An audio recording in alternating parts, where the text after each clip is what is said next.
Okay, so this is kind of funny. Where I could jump around.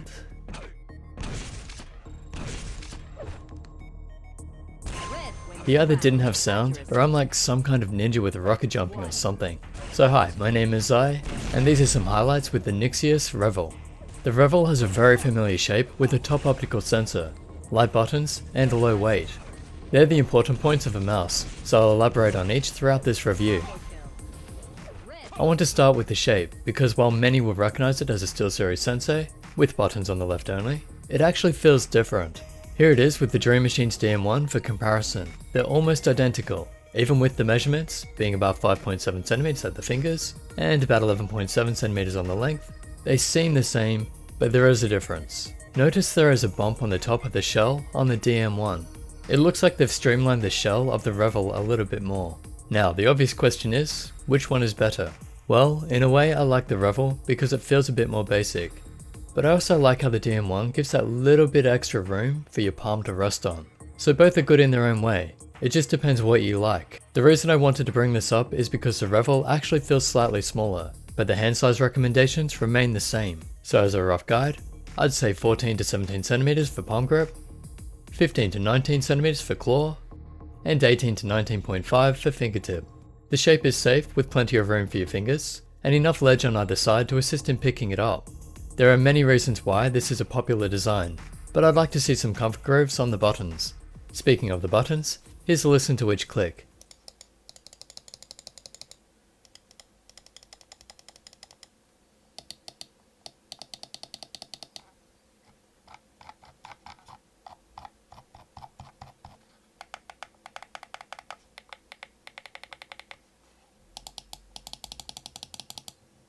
My left mouse button feels and sounds a bit sharper than the right, which is normal on mice, but they're good clicks. They should be suitable to all game types. Mouse 3 is rubber and smooth enough for scrolling, also with noticeable steps, but it rattles a bit, so not the highest quality, it just works well enough.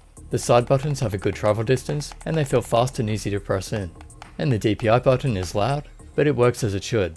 In the latency tests, neither test is accurate, but the buttons seem to perform well enough against the Logitech G900. Now to test the implementation of the 3360 sensor. First, just rocket jumping around, making sure it feels okay, and of course, it does. I can't make it spin out, and it doesn't have the problem with the tilt slam test, which I think might be testing the tracking initiation speed. Don't quote me though. I have no real way of testing responsiveness, but it feels normal.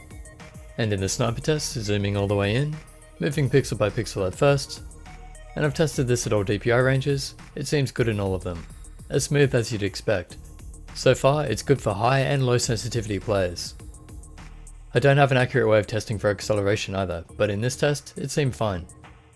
And the liftoff distance is under 1 DVD for hard and soft pads. In the line test, we see no jitter, no angle snapping, and no skipping. The liftoff movement is well controlled, and there is no sensor or lens rattle. Great performance by the 3360 as always, with a few minor concerns that may have been human error. I'm not sure, it was fine in game, so nothing to worry about. And on another note, this mouse is set to 1000Hz polling rate. For build quality, when tapping it, it sounds fairly solid, and when shaking it, there's a very slight rattle, which is quite common and not an issue in my experience. The sides are smooth plastic, and the top is rubberized, which usually wears out faster, but it feels good. The cable is smooth rubber, holds its shape a little, but not enough to push the weight of the mouse.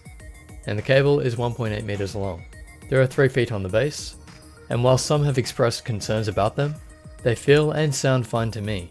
There is no software, but the preset DPI modes are set to colors: 400 for red, 800 for green, 1200 for blue, 1600 for yellow, 2000 is pink, light blue is 3200, 5000 for orange, and 12000 is greenish white. It's meant to be white though.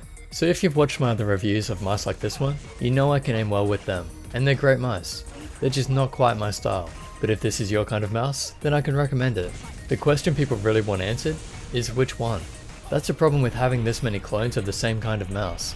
It's really going to depend on price, the minor differences, whether they're available in your country, and of course, your preference. I read that some people were having build quality concerns with this one, but I actually haven't had any trouble. It's a fairly solid, cheap mouse, and it's a great choice. Just the cable is a bit of hassle, even with the mouse bungee. So which one should you get? I really cannot answer that. It's up to you, so watch the reviews, and hopefully some little detail will make you want one or the other. Otherwise you're just going to have to choose. The good news is, you can't really go wrong, they're all good choices. Hope the information I provided helps a little bit, and big thanks to Mway for sending this for a review. They're the online tech retailer in Australia. They've been a big help to the channel, so definitely show them some love. And if you want to help support the channel, I'll leave some links in the description. So thanks for watching, subscribe for more reviews and gaming videos, like this one, and I'll catch you in the next.